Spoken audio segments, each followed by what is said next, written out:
तो हमारे पास क्या होता है बेटा, तो आज का जो हमारा टॉपिक है वो हमारे पास क्या है, Avogadro number and mole concept. तो जैसे बेटा आप थोड़ा बहुत 9th क्लास में भी पढ़ के आए हो कि हम किसी भी एलिमेंट के, चाहे वो एलिमेंट सॉलिड मतलब सब्सटेंस सॉलिड हो, लिक्विड हो, गैस हो, अगर हम उसके 6.022 इंटू 10 to the power 23 है ना एटम्स ले लें या मॉलिक्यूल्स ले लें या आइंस ले लें, मतलब पार्टिकल ले लें, है ना, तो वो हमारे क्या कहलाता है, वन। तो ये तो बेटा देखो प्रैक्टिकली एक्सपेरिमेंटली साइंटिस्ट लोगों ने, है ना, मतलब फाइंड आउट किया। ठीक है नहीं बेटा, तो देखो अब मैं बुक से आप लोगों को इसकी जो थ्योरी दे रखी है एवोगैड्रो नंबर की वो पढ़ के बता रहा हूँ। ठीक है, तो मतलब बेसिकली थोड़ा बता दूं, पहले एक्सप्लेन कर दूं, देन उसको रिलेट करूंगा बुक से। क्लियर है पॉइंट? तो सीधा सा फंडा है कि जैसे देखो साइंटिस्ट लोगों ने प्रैक्टिकली वॉल्यूम का, अभी बोर्ड पे कुछ लिख नहीं रहा हूँ, केवल वर्बली बता रहा हूँ, थ्योरी का पार्ट है। ठीक है ना बेटा, तो जिसको समझ में नहीं आए वो मैं अभी पूरा बताने के बाद पूछ लूंगा, वो बता दीजिएगा। ठीक है ना? तो जैसे आपने कल देखा, कल हमारे पास क्या था कि हमने हाइड्रोजन का वन वॉल्यूम था और उसका वन वॉल्यूम था, है ना, वॉल्यूम वॉल्यूम का मास, वन वॉल्यूम हाइड्रोजन का मास निकाला, मतलब एक मटेरियल था हमारे पास। वन वॉल्यूम ऑक्सीजन का था, एक मैटर था, एक सब्सटेंस था कुछ। तो उस पूरे सब्सटेंस का मास तो निकाल सकते हैं हम, एक एटम एक मॉलिक्यूल का मास नहीं निकाल सकते। ये हमारे सामने काफी टाइम तक इश्यू था। तो हमने एटम्स का बेटा इस तरीके से एक रिलेटिव मास ही तो निकाला कि वॉल्यूम से रिलेशन डेवलप किया पार्टिकल का, पार्टिकल का रिलेशन डेवलप किया मास से, फिर मास का रिलेशन पार्टिकल को हटा के मॉलिक्यूल कर दिया, मॉलिक्यूल से एटम आ गया, इस तरीके से तो बेटा हमने, तो ये क्या है, ये हम कोई एग्जैक्ट मास थोड़ी निकाला कि हमारे पास कोई जो प्रैक्टिकल का तरीका था या कोई प्रोसेस था जिससे हमने एग्जैक्ट मास निकाला हो, है ना, एक्यूरेट जिसको बोलते हैं ना, वो तो नहीं निकाला। ये तो हमने रिलेट करके निकाला। वो बात अलग है कि ये जब आगे इन फ्यूचर जब साइंस डेवलप हो गई, हमारे पास टेक्निक्स थी, तब साइंटिस्ट लोगों ने जो एक इंडिविजुअली, क्योंकि फिर तो जब इलेक्ट्रॉन जैसी चीज पता चल गई, एटम, उससे पहले एटम वगैरह पता चल गया। ठीक है नहीं? क्लियर है पॉइंट? तो जब छोटे छोटे पार्टिकल्स की एक एग्जिस्टेंस हमें पता चल गई, तब जाके उनको मास निकालने के भी तरीके बने, उन्हें देखने का, जैसे इलेक्ट्रॉन माइक्रोस्कोप बना। ठीक है, काफी टाइम आगे जाके, तो कहने का वो तो आगे तो सब चीजें हो गई, लेकिन सोचो इन साइंटिस्ट लोगों का माइंड देखो आप एक बार, कि इन्होंने जो एक रिलेट करके एक जो आंसर निकाला, एक रिलेशन डेवलप किया, बाद में प्रैक्टिकली भी वही चीजें मिली। मतलब एक्सपेरिमेंटल, प्रैक्टिकल क्या, कि जो आगे जाके मतलब जो एक एटम पता चला कि एटम भी होता है, हाँ तो एटम होते हैं, एटम के अंदर मॉलिक्यूल, मतलब मॉलिक्यूल, मॉलिक्यूल के अंदर एटम, एटम के अंदर इलेक्ट्रॉन प्रोटॉन। तो जिस तरीके से इन्होंने हाइपोथेटिकली, है ना, और जो चीजें पता थी, जो कॉन्सेप्ट इनको पता थे, उनको आपस में रिलेट करके इन्होंने जो एक वैल्यूज निकाली, आगे जाके भी वैसी वैल्यू मिली एक्सपेरिमेंटली। समझ में आ गया? तो आप इनके माइंड को देखो कैसे, और कितनी छोटी छोटी चीजों को रिलेट किया, किसी मास था, वॉल्यूम था, पार्टिकल्स थे, उनको धीरे धीरे रिलेट किया, है ना, रेशो निकाला। तभी तो देखो मैं आपसे कई बार कहता हूँ, या 9th में जब मैं आपको पढ़ाता तब भी कहता था कि छोटी छोटी चीजों को रिलेट करोगे, समझ में आया नहीं, तो आप बड़े, साइंस में क्या होता है, अगर आपको बेसिक पॉइंट और छोटे छोटे पॉइंट्स पता है और आपको उनको रिलेट करना आता है, एक से दूसरा, दूसरे तीसरा, तो रिलेट करते ही जो फाइनल आंसर मिलेगा वो कुछ नया मिलेगा, और वही डिस्कवरी कहलाती है। समझ में आया नहीं? लेकिन हमारे यहाँ क्या होता है, ये रिलेशन, ये चीजें क्या क्यों कैसे थोड़े कम होता है। हमारे यहाँ तो जल्दी से टॉपिक कराओ, है ना, बच्चों को सम्स कराओ, क्वेश्चंस कराओ, टेस्ट ले लो, टेस्ट लेके नंबर बनवा लो। क्या क्यों कैसी चीजें बहुत कम होती है, शुरू से बचपन से कल्चर ही नहीं है। 9th 10th में कहाँ से डेवलप होगा, जब छोटी क्लास में डेवलप नहीं है। छोटी क्लास के बच्चों में क्यूरियोसिटी होती है, वो सवाल पूछे कि सर ऐसा कैसे हो रहा है, मैडम ऐसे कैसे हो रहा है, अरे याद कर ले इसको ऐसे होता है ना। क्लियर है पॉइंट? चलो मैं इन चीजों में नहीं जा रहा, मैं अपने टॉपिक पे आता हूँ। तो हमारे पास क्या था इस तरीके से, देखो ये एक उस टाइम भी भले ही एक रिलेट करके निकाल लिया गया मास ऑफ द एटम, ठीक है, लेकिन एक्चुअल में तो नहीं निकाला गया था ना, एक्यूरेट तरीके तो हमारे पास नहीं थे। तो ये वो क्योंकि एटम ही नहीं दिखता था, और एटम का मतलब इतना छोटा होता है कि हमें नॉर्मल आई से नहीं देख पाते थे, बहुत टिनी था, स्मॉल था, अकाउंटेबल नहीं, अकाउंटेबिलिटी नहीं थी, मतलब एटम को मतलब विजुलाइज करने की। तो इसलिए बेटा ये सबसे बड़े इश्यू थे। भाई कोई चीज आपको पता है, ये पार्टिकल, फॉर एग्जाम्पल ये मान लो ये मार्कर है, मार्कर ढक्कन का ढक्कन है, मुझे काउंटिंग करनी है तो मैं कर सकता हूँ ना, मुझे इनका वेट लेना है तो मैं कर सकता हूँ। अब इसके अंदर बहुत सारे एटम है जो मुझे दिख नहीं रहे, अब उनको मैं कैसे काउंट करूं या उनका वेट कैसे निकालूं? पॉइंट मेरे समझ रहे हो? तो ये उस टाइम भी एक प्रॉब्लम थी, और ये दूर ही नहीं हो रही थी। तो साइंटिस्ट लोग इन्हीं सब में लगे पड़े थे। क्लियर है पॉइंट? तो साइंटिस्ट लोगों ने बहुत सारे एक्सपेरिमेंट किए, तब उन्होंने क्या ना, जैसे कंपैरिजन करके ही डिफरेंट डिफरेंट एलिमेंट्स के 1 ग्राम एटम्स किए, है ना। जैसे आपने देखा हमने निकाला था यहाँ पे वॉल्यूम, वॉल्यूम का कंपैरिजन पार्टिकल से आया, पार्टिकल का कंपैरिजन मास से आया, मास का कंपैरिजन फिर पार्टिकल को हटा के मॉलिक्यूल, मॉलिक्यूल से एटम। ठीक है। तो एटम का जो मास था वो किस में आया था, एएमयू में, लेकिन अगर हम इसको ग्राम में लिख ले तो ये ग्राम बन जाता है। तो वही चीज 1 ग्राम एटम्स में कितने नंबर ऑफ पार्टिकल्स हैं, मतलब 1 ग्राम सब्सटेंस, सब्सटेंस मतलब एटम, है ना। तो किसी भी मटेरियल का जो आप जैसे 1 ग्राम एटम्स लेते हैं मतलब पार्टिकल्स, ठीक है, तो 1 ग्राम सब्सटेंस में उसके कितने नंबर ऑफ पार्टिकल्स हैं, समझ में आया। ये साइंटिस्ट ने डिफरेंट डिफरेंट तरीकों से कैलकुलेट किए, समझ में आया नहीं, अलग अलग का, जैसे पानी का 1 ग्राम लिया बेटा, है ना, डिफरेंट, है ना, आपने कॉपर की रॉड का 1 ग्राम लिया, तो डिफरेंट डिफरेंट सब्सटेंस के 1 ग्राम एटम्स को काउंट किया, ठीक है ना, 1 ग्राम एटम्स याद रखना, ठीक है नहीं। तो 1 ग्राम एटम्स की जब काउंटिंग करी तो उसमें नंबर ऑफ पार्टिकल्स कितने आए बेटा, है ना, तो नंबर ऑफ पार्टिकल्स वही चीजें आई हमारे पास, पॉइंट में समझ रहे हो, तो नंबर ऑफ पार्टिकल्स कितना बना, वही 6 पॉइंट, मतलब सॉरी, एक इक्वल नंबर ऑफ पार्टिकल्स है, क्लियर है पॉइंट। और वो इक्वल नंबर ऑफ पार्टिकल मतलब डिफरेंट डिफरेंट सब्सटेंस है हमारे पास, ठीक है नहीं, अलग अलग सब्सटेंस।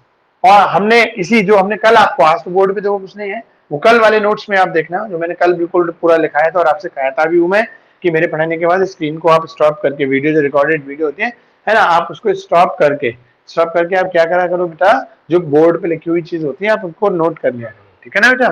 तो आप उसमें देखना, तो वॉल्यूम का रिलेशन किससे, पार्टिकल से, पार्टिकल का मास से, ठीक है। तो मान लो हमने 1 ग्राम हाइड्रोजन, मतलब 1 gram atom hydrogen, 1 gram atom of oxygen, जब उसको देखा उसके अंदर छोटे छोटे पार्टिकल कितने हैं, भाई 1 ग्राम का मतलब क्या है, देखो आप समझ नहीं पा रहे होगे थोड़ा, मुझे लगता है कि 1 ग्राम एटम से मतलब क्या है, जैसे मान लो कोई पीस है ना, अब आपको पता है कि छोटे छोटे पार्टिकल से मिलकर बना हुआ है, ठीक है, तो आपने इसको वे किया तो ये वन, है ना, इतना वे किया, जैसे मान लो ये पूरा 10 ग्राम का है, टुकड़ा काटा फिर उसका वे किया, उसका वे किया, ऐसे करके ये क्या बनेंगे, 1 ग्राम एटम्स आएंगे कि नहीं आएंगे, है ना, यही पार्टिकल्स बनेंगे, क्लियर है पॉइंट। तो आप अब ये मत सोचना, हाँ तो मेन पॉइंट क्या है, पार्टिकल तो उसमें हमारे पास क्या है, हमने तो मटेरियल को 1 ग्राम वे किया है, ठीक है। क्योंकि शुरुआती दौर में याद करो, हम या तो एलिमेंट होते थे, बाद में कंपाउंड होते थे, तो एलिमेंट का कॉन्स्टिट्यूशन एटम से होता है, पार्टिकल का कॉन्स्टिट्यूशन किससे, वो सॉरी कंपाउंड का कॉन्स्टिट्यूशन किससे होता है, जैसे H2O क्या है, कंपाउंड है,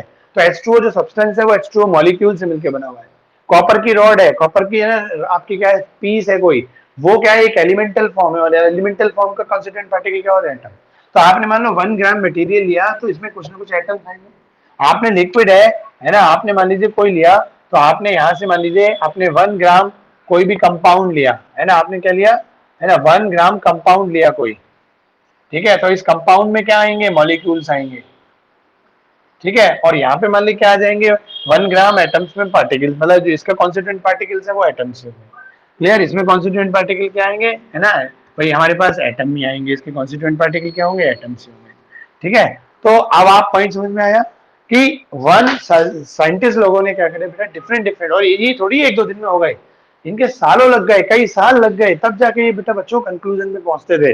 तो इन्होंने क्या कंक्लूजन निकाला, इन्होंने कंक्लूजन निकाला कि आप 1 ग्राम एटम्स आप किसी भी सब्सटेंस के लेंगे तो उसमें कितने नंबर ऑफ पार्टिकल्स हैं, समझ में नहीं, ऐसे 1 ग्राम मॉलिक्यूल्स है ना, तो उसमें कितने नंबर ऑफ पार्टिकल्स है, तो हाउ मनी एटम्स, है ना, इन, और वो देगा वो सब में बराबर आए, और वो कितने आए, 6.022 इंटू 10⁻23, मतलब वैसे तो एक बहुत बड़ा नंबर था 6.022, और आगे भी कुछ था, वो मैं बुक में जब थ्योरी पढ़ूंगा तो आप उसमें आएगा, तब आप उसमें देखिएगा, इंटू 10⁻23। तो किसी भी सब्सटेंस के जब इन्होंने 1 ग्राम एटम्स को काउंट किया, मतलब how many atoms, how many particles, है ना, how many particles are present, particle में भी एटम में भी मॉलिक्यूल, ठीक है ना, तो वह किसी भी सब्सटेंस के 1 ग्राम चीज को काउंट करा तो उसमें कितने नंबर ऑफ पार्टिकल्स आए आपके पास बेटा, वो 6.022 इंटू 10⁻23। इसी को क्या दे दिया गया, एक एवोगैड्रो नंबर का नाम दे दिया गया। तो आप किसी भी सब्सटेंस के 6.022 इंटू 10⁻23 एटम्स ले लीजिए, है ना, या मॉलिक्यूल ले लीजिए, या आप आइंस ले लीजिए, पार्टिकल, है ना, पार्टिकल ले लीजिए, समझ में आ गया, वो 1 ग्राम एटम्स में आता है, 1 ग्राम ऑफ दैट सब्सटेंस, ठीक है। चलो, तो अब इसको बोला गया एवोगैड्रो नंबर, रिप्रेजेंट किससे करते हैं, कैपिटल एन बेस में ए, कैपिटल ए, समझ में आ गया। चलो अब देखो मैं बुक से इस चीज को पढ़ रहा हूँ तो आप ध्यान से सुनना, ठीक है, ठीक है, जो अभी मैंने बताया उसी को समराइज होगा, उसी को सिस्टमेटिक होगा, तो ध्यान से सुनिएगा। तो हमारे पास क्या चीज थी बेटा, देखो मोल कॉन्सेप्ट की मैं बात कर रहा हूँ ना, और टॉपिक का नाम ही है मोल कॉन्सेप्ट, तो ध्यान से सुनिएगा। इन सेक्शन 1.25, मतलब जो पुराने सेक्शन थे हमारे वहां की बातें, कि we discuss how the relative atomic mass of the element could be determine, कैसे एलिमेंट के एटम्स का रिलेटिव एटॉमिक मास क्या करा गया है ना, डिस्कस किया गया। जैसे याद है वो वॉल्यूम का कंपैरिजन पार्टिकल से पार्टिकल का, समझ में आ गया, मास से मास का, फिर मॉलिक्यूल और एटम से। तो पिछले सेक्शन में मतलब सेक्शन का नाम दे रखा है ना, section in section 1.25 we discuss how the relative atomic mass, क्योंकि वहां जो मास निकाला गया वो क्या था, रिलेटिव, ठीक है, of the element could be determined. However the problem of finding the absolute mass of the atom, absolute मतलब एग्जैक्ट, जो मैं कह रहा था आपसे, ये तो हमने रिलेट करके एटम का मास निकाला, लेकिन अभी भी हमारे सामने क्या एक प्रॉब्लम थी, साइंटिस्ट लोगों के सामने एक प्रॉब्लम थी कि एक्यूरेट जो एब्सोल्यूट एटॉमिक मास है वो हमारे एटम का जो है ना एब्सोल्यूट मास है वो हमारे पास नहीं था, ठीक है ना। However the problem of finding the absolute mass of the atom remained unsolved until it became possible to count the number of atom. और ये कब तक प्रॉब्लम रही, जब तक हमारे पास क्या है ना, किसी भी है ना नंबर ऑफ एटम्स और the molecules in a definite amount of the substance. हमने किसी भी मटेरियल का एक जो डेफिनेट अमाउंट लिया, अभी तो हम कह रहे थे डेफिनेट अमाउंट लो, डेफिनेट अमाउंट लो, तो आपने किसी भी मटेरियल का, किसी भी सब्सटेंस का जो डेफिनेट अमाउंट लिया है और उसमें कितने नंबर ऑफ एटम है या कितने नंबर ऑफ मॉलिक्यूल है, भाई कोई मटेरियल एटम से मिलकर बना होता है, कोई मटेरियल मॉलिक्यूल से मिलकर बना होता है, ठीक है ना बेटा। तो किसी भी एलिमेंट, तो आगे समझ में, in a definite amount of the substance की हाउ मेनी नम का इट इज, एंड जब तक ये पॉसिबल नहीं हो गया कि किसी भी एक सब्सटेंस के एक जो डेफिनेट अमाउंट है उसमें कितने नंबर ऑफ एटम है और कितने नंबर मॉलिक्यूल, जब तक ये पॉसिबल नहीं हो गया तब तक बेटा उसका एब्सोल्यूट मास बताना भी हमारे पास है ना प्रॉब्लम था। क्लियर।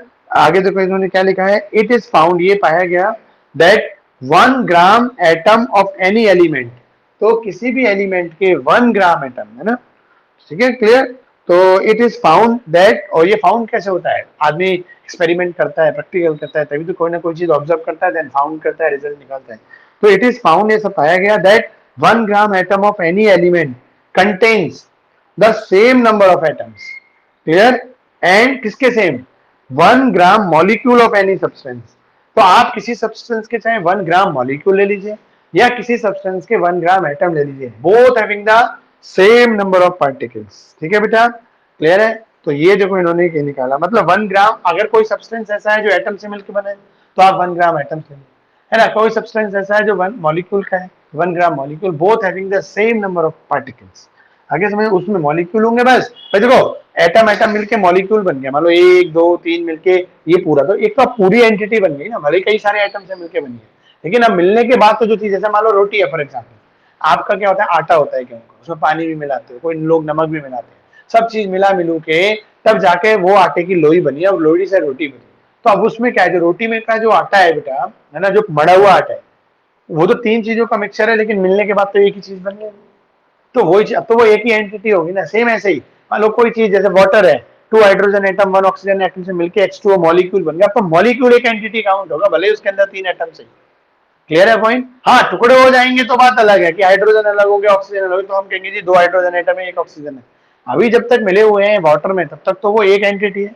तो कुछ सब्सटेंस तो मॉलिक्यूल्स, कुछ सब्सटेंस तो के पार्टिकल क्या कहलाते हैं, मॉलिक्यूल्स, और कुछ सब्सटेंस के पार्टिकल क्या कहलाते हैं, एटम्स, जैसे अब ये वाले, ठीक है। तो आगे समझ में, तो ये पाया गया है ना, क्या पाया गया कि 1 ग्राम एटम्स किसी भी सब्सटेंस के having the equal number of particles then having the 1 gram molecules of any substance, ठीक है, having the equal number of particles, और this number has been experimentally determined, देखो आ गया, this number is experimentally determined, ठीक है, and found to be equal to, और ये number, भाई ये जो नंबर है 1 ग्राम एटम्स 1 ग्राम मॉलिक्यूल्स में, वो कितने नंबर है, वो एक्सपेरिमेंटली फाइंड आउट है, और कितने हुए 6.022 into 10 to the power 23, ठीक है, क्लियर पॉइंट, उसके इक्वल काउंट हुए, है ना, और correct up to 7 significant figure. तो देखो जो पूरी वैल्यू है वो क्या है, 6.022137। तो देखो हमारे पास क्या हो गया, पॉइंट के बाद 022 है ना 137, 6 डिजिट ये हो गई, और एक 6 पॉइंट से पहले 6 हो गई, ठीक है ना बेटा। तो इस तरीके से हमने क्या करा, ये एक वैल्यू निकाली जिसको शॉर्ट में हमने 6.022 into 10 to the power 23, और इस जो हर किसी भी सब्सटेंस का जो आप 1 ग्राम ले रहे हो और उसमें जो नंबर ऑफ पार्टिकल्स मतलब एटम्स या नंबर ऑफ मॉलिक्यूल्स मिल रहे हैं और बराबर मिल रहे हैं, कोई चीज मॉलिक्यूल से मिलकर बनी है तो 1 ग्राम उसमें कितना आया जी, 6.022 into 10 to the power 23 molecules आए। अगर कोई चीज एटम से मिलकर बनी है ना, तो 1 ग्राम में कितना है, 6.022 into 10 to the power 23 atoms आए। थोड़ा सा कंफ्यूजिंग है, ठीक है ना, लेकिन आप एक बात अभी तो कह रहा हूँ, आज ये चीजें थोड़े एक बार बुक से पढ़ोगे तो चीजें आपको क्लियर होगी।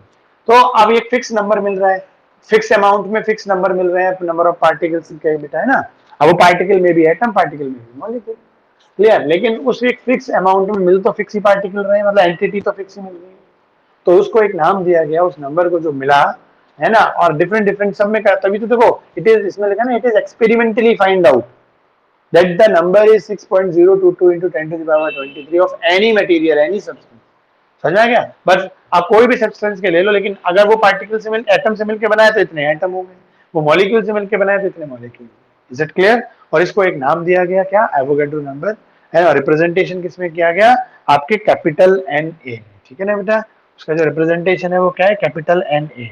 ये आप पढ़ के आए हो, आप सब बच्चों को पता होगा बेटा, ये नंबर याद रखना है। इसको क्या बोला जाता है, एवो, है ना, गैड्रो नंबर, एवोगैड्रो नंबर। समझ में आ गया बेटा, क्लियर। तो ये देखो जी, अभी देखो इसी में आगे बढ़ते हुए इसकी डेफिनेशन भी क्या दे रखी है एवोगैड्रो नंबर की, कि Avogadro number may be defined as the number of molecules, है ना। क्या दे रखी है बेटा, देखो इसमें Avogadro number may be defined as the number of atoms present in 1 gram atoms of element, है ना। कोई एलिमेंट है तो 1 ग्राम एटम ऑफ एलिमेंट में कितने नंबर ऑफ पार्टी एटम्स हैं, और number of molecules present in 1 gram molecule of the substance. मतलब कोई सब्सटेंस जो मॉलिक्यूल से मिलकर बना है तो 1 ग्राम, है ना, मॉलिक्यूल में कितने नंबर ऑफ पार्टिकल्स है, मॉलिक्यूल्स है ना। और how many number of atoms are present in 1 gram atom of element, ठीक है। 1 ग्राम एलिमेंट भी बोल सकते हैं आप, 1 ग्राम एलिमेंट, 1 ग्राम, है ना, कंपाउंड, क्लियर है। तो उसमें कितने नंबर ऑफ मॉलिक्यूल्स हैं या कितने नंबर ऑफ, भाई कंपाउंड है तो उसमें नंबर ऑफ मॉलिक्यूल्स होंगे, एलिमेंट है तो उसमें नंबर ऑफ एटम्स होंगे, ठीक है। तो ये हमारा क्या होता है, एवोगैड्रो नंबर, ठीक है। इसी में देखो आगे क्या लिख रहा है, ठीक है, इसी को वो देखो, the amount of the substance, है ना, जो भी आपने सब्सटेंस लिया है उसका amount containing Avogadro number of atoms और मॉलिक्यूल्स इज कॉल्ड ए मोल। तो कोई भी सब्सटेंस, चाहे वो सॉलिड हो चाहे वो लिक्विड हो, है ना, अगर मान लो ये पार्टिकल, है ना, ये हमने इतना एलिमेंट लिया, इतना अमाउंट, एलिमेंट का इतना अमाउंट लिया, that contain 6.022 into 10 to the power 23, है ना, एटम्स। तो हम इसको क्या बोलेंगे, दैट इज इक्वल टू 1 मोल, ठीक है। ये क्या कहलाया जाएगा, 1 मोल। अगर हमने कोई लिक्विड सब्सटेंस है बेटा और उसका भी इतना अमाउंट ऑफ सब्सटेंस लिया कि उसमें भी क्या है, इतने ही, लेकिन उसमें क्या हो जाएंगे बेटा, देखो उसमें इतने मॉलिक्यूल हो जाएंगे, क्योंकि ये किससे मिलकर बना है, ठीक है, इतने मॉलिक्यूल्स, ठीक है। अब पानी है, पानी के कॉन्सेंट्रेशन क्या होता है, मॉलिक्यूल ना कि एटम। तो हमने इतना पानी का अमाउंट लिया कि उसमें इतने मॉलिक्यूल्स है, तो वो क्या कहलाएगा, या अलग अलग लिख देता हूँ, ये क्या कहलाएगा, 1 मोल ऑफ, है ना, वाटर, ठीक है। और ये हमारे पास क्या आ जाएगा, ये चीज हमारी क्या कहलाएगी बेटा, है ना, 1 मोल ऑफ कॉपर एलिमेंट, ठीक है, क्योंकि ये एलिमेंट की बात चल रही है। तो 1 मोल ऑफ कॉपर एलिमेंट और 1 मोल ऑफ, है ना, या एलिमेंट की जगह आप 1 मोल ऑफ कॉपर एटम्स भी यूज कर सकते हो, ठीक है। वहां 1 मोल ऑफ वाटर मॉलिक्यूल्स, ये भी दो, ये और आइडेंटिफिकेशन हो गया आपका कि भाई ये मॉलिक्यूल से या एटम्स है, क्लियर है पॉइंट। तो मोल क्या होता है, आपसे देखो दो चीजें होती हैं, आपसे एवोगैड्रो नंबर क्या होता है, तो आप क्या बोलोगे कि किसी, है ना, 1 ग्राम एटम ऑफ एलिमेंट, या 1, है ना, how many atoms are present in 1 gram of the element, और how many moles of present, है ना, how many number of moles is present in, है ना, 1 ग्राम ऑफ द कंपाउंड। कोई भी 1 ग्राम ऑफ द कंपाउंड है ना, उसके 1 ग्राम में कितने मॉलिक्यूल प्रेजेंट है ना, हाउ मेनी, ये आपकी क्या है, ऐसे मोल क्या है, आप किसी भी सब्सटेंस का, चाहे वो एटम से मिलकर बनाओ चाहे वो मॉलिक्यूल से मिलकर बनाओ, आप उसका इतना अमाउंट ले लो, the amount of substance which contain 6.022 into 10 to the power 23 atoms of the substance, या, है ना, contain 6.022 into 10 to the power 23 molecules of the, है ना, सब कंपाउंड, क्लियर पॉइंट। तो वो हमारा क्या कहता है, 1 मोल। अब देखो यहीं से स्टार्ट हो जाता है हमारा क्या, मोल कॉन्सेप्ट। ये चीजें धीरे बढ़ते बढ़ते, शुरुआत में जो वो गैस पे थी, मैंने आपको पहले बताया, ये जो एवोगैड्रो हाइपोथेसिस है, एवोगैड्रो लॉ है बेटा, है ना, ये तो केवल किस पे है, गैस के लिए है, ठीक है नहीं बेटा, ये किसके लिए है, गैस के लिए। और आगे और जो मोल कॉन्सेप्ट है ना, वो सब पे एप्लीकेबल है, चाहे मटेरियल सब्सटेंस हमारा सॉलिड हो, लिक्विड हो, गैस हो। तो मैंने आपसे बोला ही था, एवोगैड्रो लॉ से आगे बढ़ते बढ़ते हम धीरे धीरे जब बढ़ेंगे तो अपने आप ही मोल वाली चीज है, ठीक है। तो अब आपने देखा जैसे एक बार हमारे पास जैसे कोई सॉलिड सब्सटेंस था, है ना, जैसे मान लो ये, है ना, ये कॉपर का पीस है ना, क्लियर। ये कॉपर का पीस है, इसमें मान लीजिए क्या है, कॉपर के एटम्स है। क्लियर। एक हमने क्या लिया, लिक्विड सब्सटेंस लिया बेटा। क्लियर। एक हमने क्या लिया, लिक्विड लिया, लिक्विड सब्सटेंस लिया, मान लीजिए बीकर में है। और अब उसमें क्या है, उसमें भी तो मॉलिक्यूल्स होंगे, चाहे थोड़े दूर दूर होंगे बेटा, लेकिन होंगे तो मॉलिक्यूल्स। क्लियर। ऐसे मान लीजिए हमने कोई गैस लिया, मटेरियल क्या लिया गया, एक बॉक्स में लिया, चैम्बर में लिया, ठीक है नहीं, इसको भी चलो चैम्बर में ले लेते हैं इस टाइप से। और इसमें क्या है, ये भी मॉलिक्यूल्स होंगे, ठीक है, वो लेकिन दूर दूर। Clear point. इस तरीके से हमारे पास ये चीजें हैं। तो अब क्या है, साइंटिस्ट लोगों ने बेटा एक्सपेरिमेंटली, देखो अभी चीजें आई ना, किसी भी एलिमेंट के, किसी भी सब्सटेंस के, है ना, 1 ग्राम एलिमेंट या 1 ग्राम कंपाउंड, मान लो कोई चीज जैसे ये है, यहाँ ये कि लिक्विड किससे है, मॉलिक्यूल से मिलकर बना हुआ है, इसके कॉन्स्टिट्यूएंट पार्टिकल क्या है, मॉलिक्यूल्स। और इसके भी क्या है बेटा हमारे पास, है ना, मॉलिक्यूल। तो देखो कोई भी जो गैस होती है, जैसे हाइड्रोजन गैस, ऑक्सीजन गैस, है ना, क्लोरीन गैस, Cl मिलके Cl2 बना, Cl2 मॉलिक्यूल जो है that is called chlorine gas. ठीक है ना बेटा। और जो हमारे एलिमेंट फॉर्म में होते हैं उनमें क्या होते हैं, एटम्स होते हैं। तो ये तो इन्होंने देखो प्रैक्टिकली फाइंड आउट किया कि 1 ग्राम एलिमेंट इसका लिया, 1 ग्राम कंपाउंड इसका लिया, 1 ग्राम कंपाउंड इसका लिया, है ना, पॉइंट समझ में। तो आपके पास सबके इन्होंने क्या लिया, 1 ग्राम, है ना, 1 ग्राम और 1 ग्राम, जो अभी मैं इतनी देर से वर्बली बता रहा था उसी को बेटा, है ना, लिख के समझाने की कोशिश कर रहा हूँ। मान लो वर्बली में होता है, बहुत सारे बच्चों को समझ में नहीं आता, तो अब आप समझ लो। तो जब इसमें नंबर, है ना, 1 gram of atoms, 1 gram of, है ना, यहाँ ये क्या बन जाएगा बेटा, देखो 1 ग्राम ऑफ मॉलिक्यूल्स ऑफ, है ना, है ना, 1 gram of molecules of compound, 1 gram of molecules of compound. तो वो जो मिले वो कितने मिले बेटा, 6.022 इंटू 10⁻23। ये किससे है, एटम्स से, है ना। यहाँ क्या आ जाएगा हमारे पास, 6.022 इंटू 10⁻23, है ना बेटा, ये हमारे पास क्या होगा, मॉलिक्यूल्स, क्योंकि कंपाउंड किससे मिलकर बना होता है ना, मॉलिक्यूल्स है। आगे समझ बेटा। इसी तरीके से यहाँ भी ये भी क्या बन गया, 6.022 इंटू 10⁻23, है ना, मॉलिक्यूल्स। ठीक है बेटा, ऑफ गैस। क्लियर। ये किसके हैं, गैस के, है ना, ये किसके हैं, ऑफ लिक्विड। और इन्हीं को बेटा, इतने मटेरियल को, इसमें जो अमाउंट बना, इतने एटम्स का जो अमाउंट बना, वही हमारा क्या कहलाता है, 1 मोल, क्योंकि अमाउंट ऑफ सब्सटेंस की तो यूनिट होती है मोल।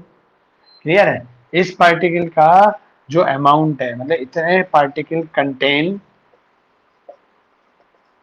That number of atoms contain, है ना, अमाउंट, और that amount is called 1 mole of substance. इतनी बात समझ में आ गई आपको।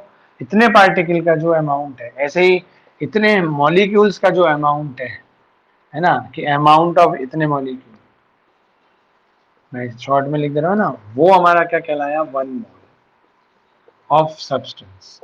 इतनी बात समझ में आई। इतने मॉलिक्यूल्स का जो अमाउंट है ना, वही हमारा क्या कहलाया, 1 मोल ऑफ सब्सटेंस। वो सब्सटेंस है क्या है, गैस है। इतनी बात आपको बस समझ में आई बेटा, देखो। ठीक है, मैंने जितना अब तक वर्बली बताया था सबको एक डायग्राम की फॉर्म में दे दिया, दोबारा बता रहा हूँ, ध्यान से देखना। जैसे देखो एवोगाड्रो नंबर की डेफिनेशन क्या थी, ठीक है, फिर मोल की डेफिनेशन पे आएंगे, इसी डायग्राम से दोनों डेफिनेशन है, ठीक है। तो कोई भी मटेरियल सॉलिड भी हो सकता है, सब्सटेंस लिक्विड भी हो सकता है, गैस भी हो सकता है। गैस के कॉन्स्टिट्यूएंट पे जो पार्टिकल्स होते हैं वो मॉलिक्यूल्स होते हैं, लिक्विड के भी जनरली, सारे तो नहीं बट मोस्ट ऑफ, जैसे मरकरी है, मरकरी भी लिक्विड स्टेज में मिलती है, लेकिन उसके कॉन्स्टिट्यूएंट पार्टिकल क्या होता है, एटम। ठीक है ना बेटा, तो मैं 100% नहीं। हाँ, तो लिक्विड्स भी जनरली क्या होते हैं, इनके कॉन्स्टिट्यूएंट जो पार्टिकल होते हैं वो मॉलिक्यूल होते हैं। और जो सॉलिड होते हैं, ठीक है, जैसे कॉपर की रॉड, आयरन की रॉड, जो मेटालिक रॉड होती है, ठीक है, अब ये शुगर भी सॉलिड स्टेट में होता है लेकिन वो मॉलिक्यूल की फॉर्म में होता है। क्लियर। तो ये थोड़ा हो सकता है सॉलिड के कुछ मॉलिक्यूल भी हो सकता है, तभी तो मैंने इन जनरल लिया कि चाहे वो सॉलिड सब्सटेंस हो, लिक्विड हो, गैस हो, आप 1 ग्राम ऑफ, है ना, एलिमेंट ले लीजिए या 1 ग्राम ऑफ कंपाउंड ले लीजिए। आप 1 ग्राम ऑफ एलिमेंट जब आपने वर्ड बोला तो एलिमेंट तो श्योर है कि वो एटम से मिलकर बना होता है, और 1 ग्राम ऑफ कंपाउंड चाहे वो लिक्विड हो चाहे वो सॉलिड हो बेटा, वो मॉलिक्यूल से मिलकर, कंपाउंड का वर्ड आ गया तो मॉलिक्यूल से। ठीक है ना बेटा, तो ऐसे करते हैं। तो 1 ग्राम ऑफ जो मटेरियल है, 1 ग्राम ऑफ जो मटेरियल है, 1 ग्राम ऑफ मटेरियल में जो नंबर ऑफ एटम्स पाए गए वो कितना पाए गए।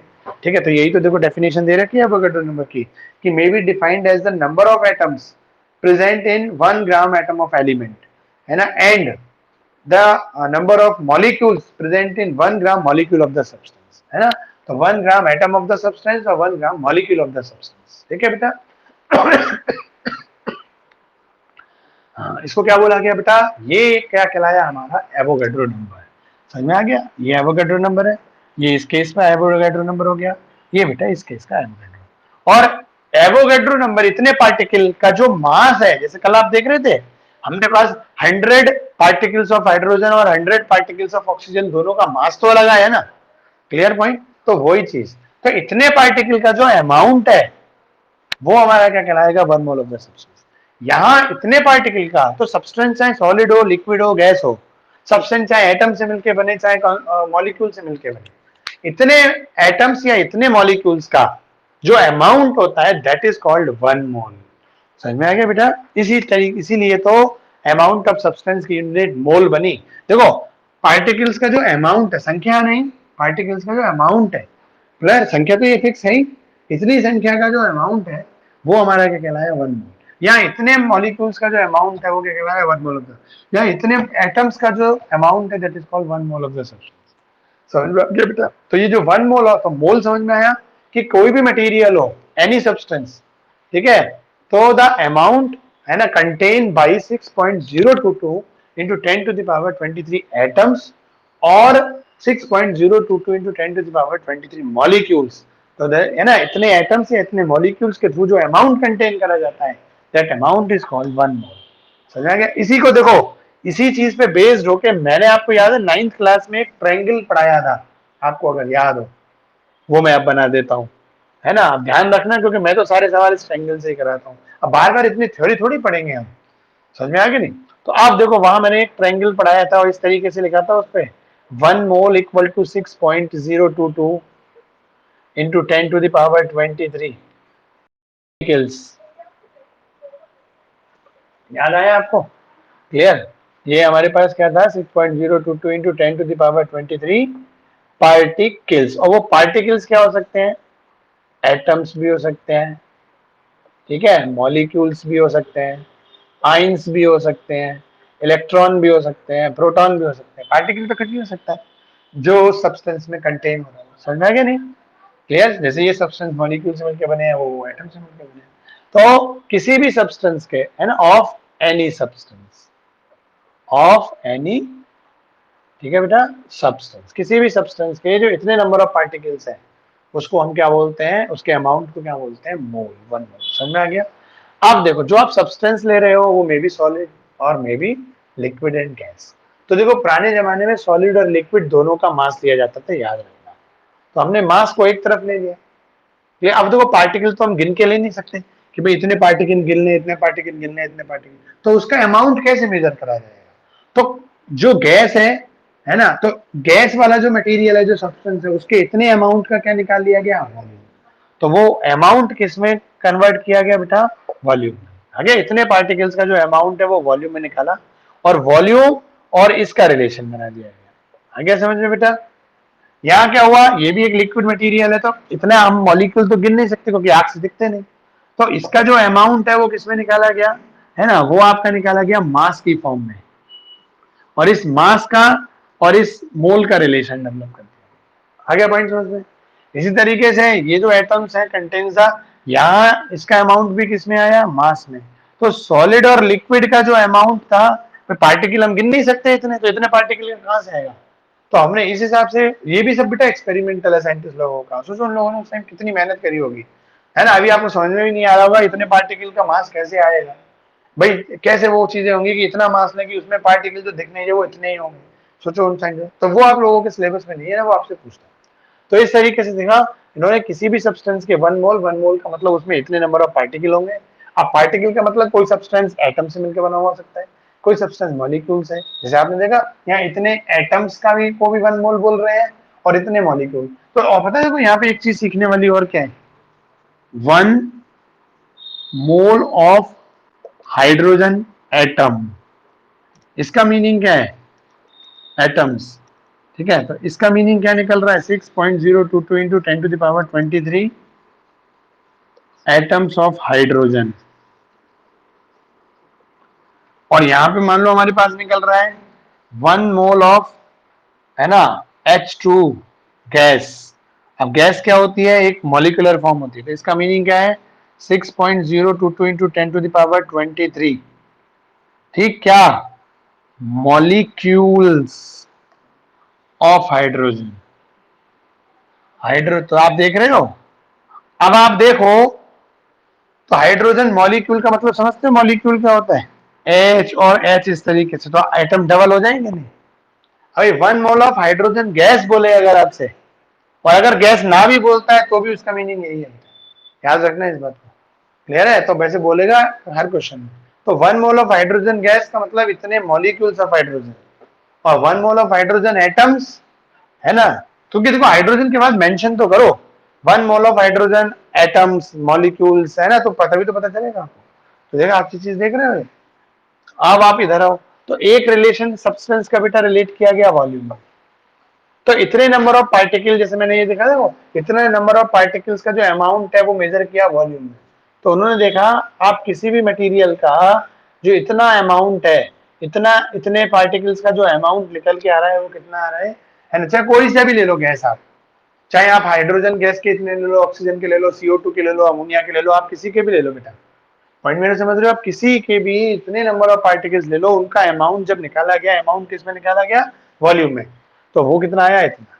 तो आप ये कह सकते हो किसी भी गैस के आप इतने लीटर ले लो, उसमें इतने नंबर ऑफ पार्टिकल होंगे। ठीक है, देखो यहां से चीज समझ में आई कि इतने मॉलिक्यूल्स जो है इनका जो अमाउंट है, अमाउंट किस में, पार्टिकल तो हमें दिख नहीं रहे, कैसे काउंट करें, तो अमाउंट कैसे पता चलेगा। तो इसका अमाउंट रिलेट किया गया वॉल्यूम में। तो गैसेस को किसमें मेजर किया जाता है ना, उनकी जो फिजिकल मेजरमेंट होता है वो किसमें होता है, वॉल्यूम में। तो इतने पार्टिकल है, वॉल्यूम में रिलेशन निकाला, और वॉल्यूम को मोल से रिलेट किया।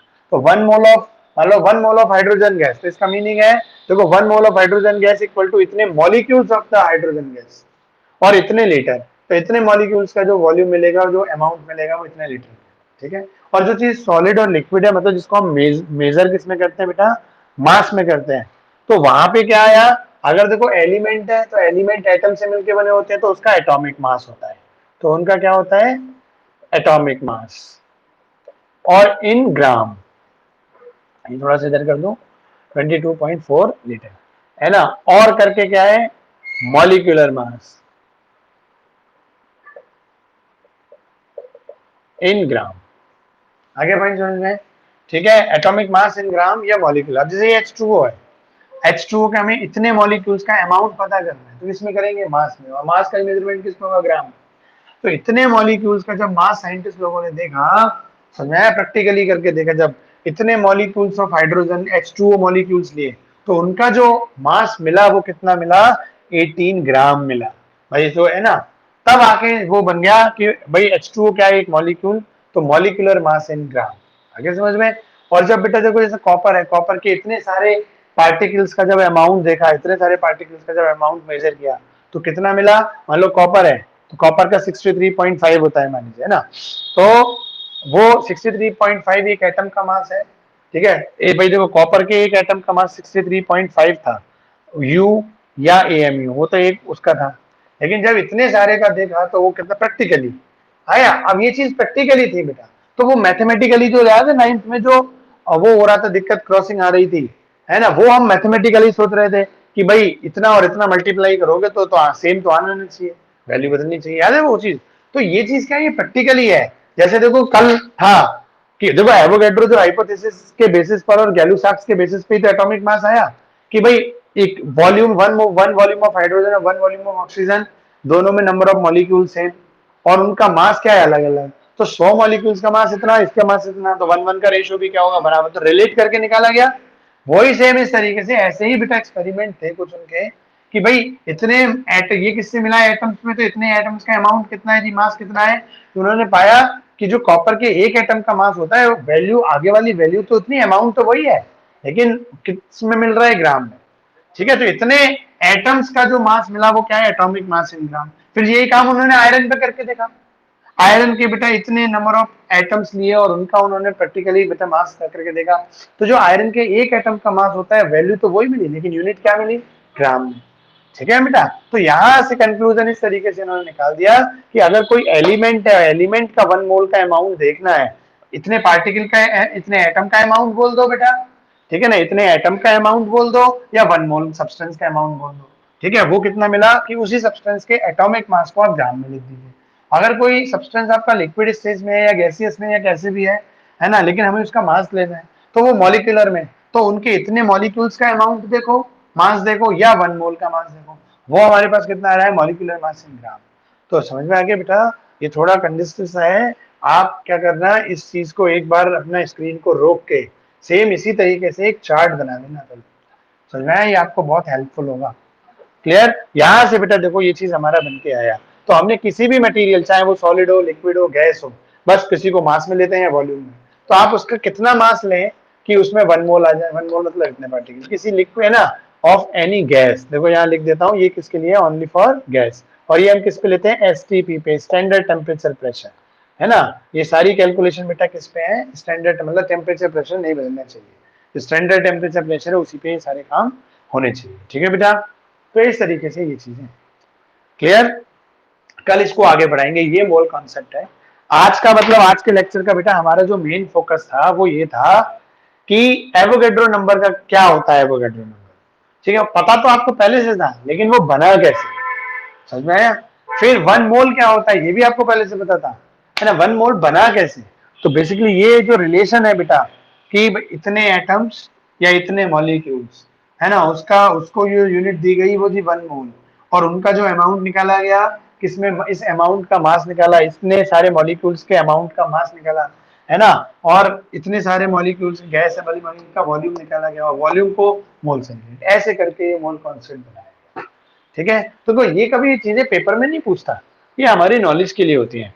पेपर में जो क्वेश्चन होते हैं, चाहे कंपटीशन का क्वेश्चन हो या हमारे बोर्ड एग्जामिनेशन के क्वेश्चन हो, वो इन चीजों पे बेस्ड होते हैं, कैलकुलेशन, ठीक है ना बेटा। तो कल हम इसी की बात करेंगे, ठीक है। इससे ये कैसे बना, तभी आज बता तो दिया, लेकिन कल अगर आपका, कल बेसिकली पूरा सारा फोकस हमारा इस चीज पे होगा, ठीक है। चलो चलो बताओ बच्चों, ठीक है, तो आज का तो हमारा ये लेक्चर हुआ। अब आप बताओ, पायल कुछ पूछना है क्या बेटा। यूनिट ऑफ मोल नहीं, unit is also unit, mole is also a unit of the amount of substance, mole की यूनिट नहीं है, ठीक है ना। जैसे अभी हमारे पास देखो ये अमाउंट है, कोई भी सब्सटेंस है उसका ये अमाउंट है, उसकी ये यूनिट है मोल, समझ में आ गया। जैसे मान लो 12 पार्टिकल्स होते हैं, कोई भी चीज 12 होती है, उसको हम 1 डजन बोलते हैं ना, क्लियर पॉइंट। तो आप किसी भी सब्सटेंस के इतने एटम ले लो या किसी भी सब्सटेंस के इतने मॉलिक्यूल ले लो, उसको एक यूनिट बनाया गया, that is mole, amount of substance, ठीक है।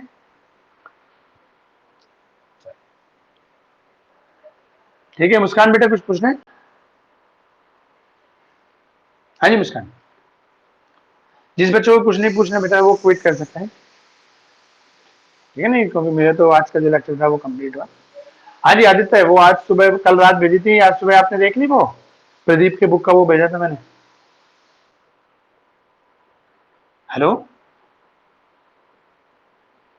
हाँ उसमें सिग्निफिकेंट फिगर, साइंटिफिक नोटेशंस वगैरह के कई सारे क्वेश्चंस वगैरह हैं, ठीक है ना। अब आप, और वो यूनिट कन्वर्जन वाले भी हैं, डायमेंशन एनालिसिस भी हैं, है ना, अब आप उनको करना। क्लियर है पॉइंट, बहुत सारे एक्सरसाइज के क्वेश्चन मिल जाएंगे, कोई आए तो पूछ लेना, ठीक है बेटा। ठीक है बेटा, 1 आप बेटा क्विट कर लीजिए आप, क्योंकि मुझे 12 बजे अब अगली क्लास लेनी है, ठीक है वंदना, प्रीति। हाँ जी प्रीति बताओ, बोलो।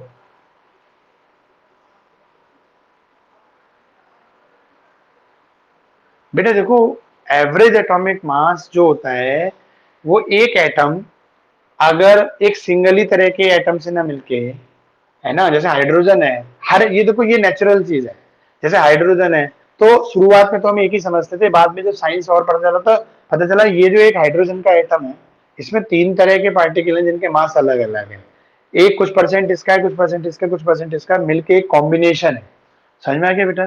तो देखो वहां तो हम निकालते हैं एवरेज एटॉमिक मास, ठीक है नहीं, वो तो है एवरेज एटॉमिक मास। और देखो मोलर मास क्या होता है, कि अब जो इन तीनों से आइसोटोप से मिलके जो एक हाइड्रोजन बना है, समझ में आ गया, क्लियर। ऐसे अगर हम 6.022 इंटू 10⁻23 ऐसे वाले एटम ले लें, समझ में आ गया नहीं, उनका जो मास होगा वो कहलाएगा मोलर मास, ठीक है। क्या, हाँ दे रखा है इनका आइसोटोप का,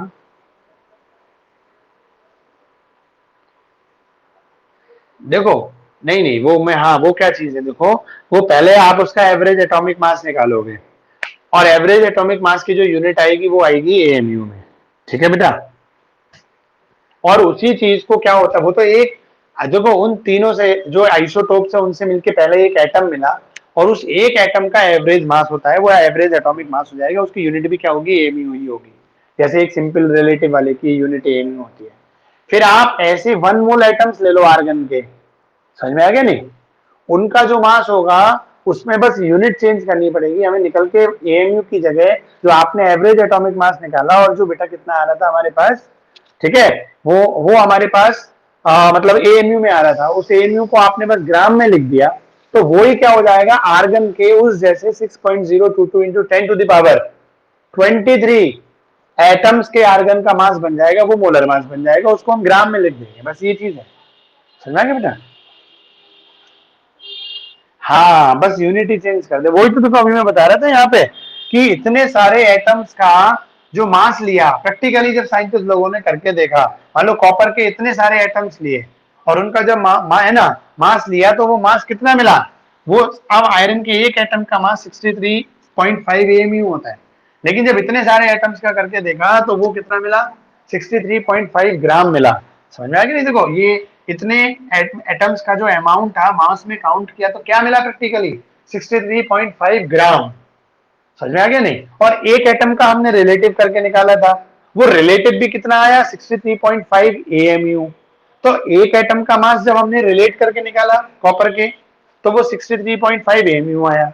और यहाँ हमने देखो प्रैक्टिकली डिफरेंट डिफरेंट प्रैक्टिकल्स के थ्रू जब इतने सारे कॉपर एटम्स का मास निकाला, वो क्या आया, 63.5 ग्राम आया। तो रिलेट कर दिया इन्होंने इन दोनों को, समझ में आया नहीं, कि भाई अगर एक एटम का है तो वैल्यू तो सेम आ रही है आगे की। ये प्रैक्टिकली था बेटा, एक्सपेरिमेंटल था, मैथमेटिकली नहीं था।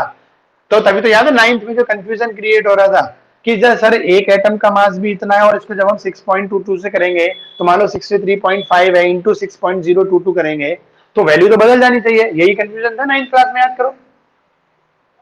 तो वो आप समझ में आया क्यों कंफ्यूजन था, क्योंकि हम इसमें कुछ नहीं कर सकते। एक तो हमने जो एक एटम का मास निकाला वो रिलेट करके निकाला, वो कल आपने देखा, ठीक है, वो 63 है ना एएमयू, 63.5 एएमयू आया एक कॉपर एटम का मास। अब देखो इतने सारे, ये जो एक मोल कॉन्सेप्ट के थ्रू इतने सारे एटम्स ऑफ कॉपर के लिए, ठीक है, और केवल ये नहीं कॉपर पे किया, यही काम आयरन पे किया, जिंक पे किया, सोडियम पे किया, सब है ना। तो हर जगह साइंटिस्ट लोगों ने क्या पाया एक्सपेरिमेंटली, कि इतने सारे एटम्स का जो कंबाइंड मास आ रहा है, वो भी निकल के क्या आ रहा है, 63.5 आ रहा है, लेकिन वेइंग की जो उसकी यूनिट बन, वे करने पे जो उसका वेट मिला, मान लो 63.5 मिलीग्राम मिलता, 63.5 किलोग्राम मिलता, तो प्रैक्टिकली जब इतने सारे एटम्स का मास देखा तो वो कितना मिला, 63.5 ग्राम मिला। तो इतने सारे कॉपर के एटम्स का मास तो मिला 63.5 ग्राम, और एक कॉपर एटम का मास रिलेट करके जो रिलेटिव तरीके से निकाला वो मिला 63.5 एएमयू। तो दोनों को कंपैरिजन कर दिया कि एक एटम का तो मास और 1 मोल एटम्स का मास का आगे की वैल्यू तो बराबर होती है, बस यूनिट अलग होती है। और वो मैथमेटिकली हम सोच रहे थे इसको इससे मल्टीप्लाई करेंगे तो वैल्यू बदल जानी चाहिए, ठीक है प्रीति। तो ये चीज थी बेटा। अब एक्सपेरिमेंटली बेटा कोई चीज ऑब्जर्व कर रहे थे, हम उसको बदल कैसे सकते हैं, हम नहीं बदल सकते ना बेटा। तो वो मैथमेटिकली गलत लगता है हम लोगों को, और लगना भी चाहिए। भाई देखो 63.5 into 6.022 into 10 to the power 23, तो 6 को अगर 63.5 से भी मल्टीप्लाई करोगे तो कैसे 6.022 आएगा, नहीं आना चाहिए ना।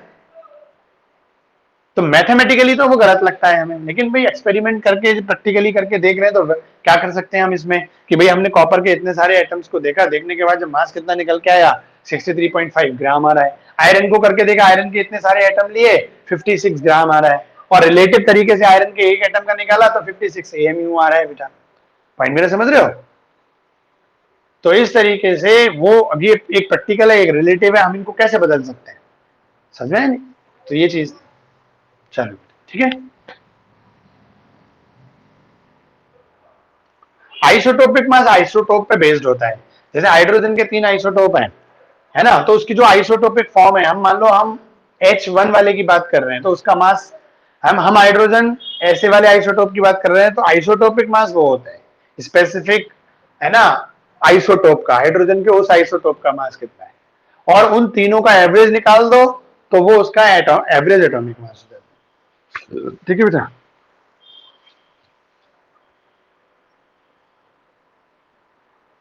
तो आप एएमयू को पहले ग्राम में कर लो। जैसे कॉपर है देखो 63 है ना, एएमयू है, तो एएमयू को पहले आपने किस में कन्वर्ट किया, ग्राम में, ग्राम को फिर किलोग्राम में कन्वर्ट कर लो।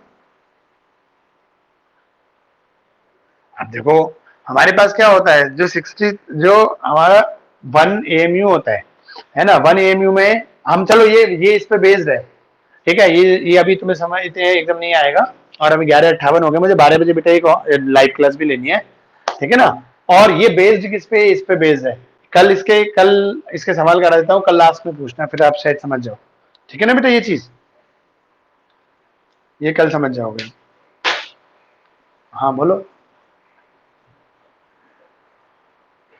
ये बेटा सिमिलर सी चीजें होती हैं। Standard temperature pressure, normal temperature pressure को बोलते हैं हम, है ना, एनटीपी, और स्टैंडर्ड टेम्परेचर प्रेशर को बोलते हैं एसटीपी। वैल्यूज में कोई ज्यादा डिफरेंस नहीं होता। चाहे एसटीपी में जो प्रेशर होता है वो भी 1 एटीएम का होता है, एनटीपी में भी जो प्रेशर होता है वो 1 एटीएम का होता है, ठीक है। बस टेम्परेचर में क्या होता है, एक जगह 27 डिग्री सेल्सियस होता है, एक जगह 25 होता है, वो भी अप्रोक्स सिमिलर है। समझ में आ गया नहीं? ठीक है, ओके। जल्दी से क्विट करो बेटा, है ना, मैं उधर क्लास लेने मुझे।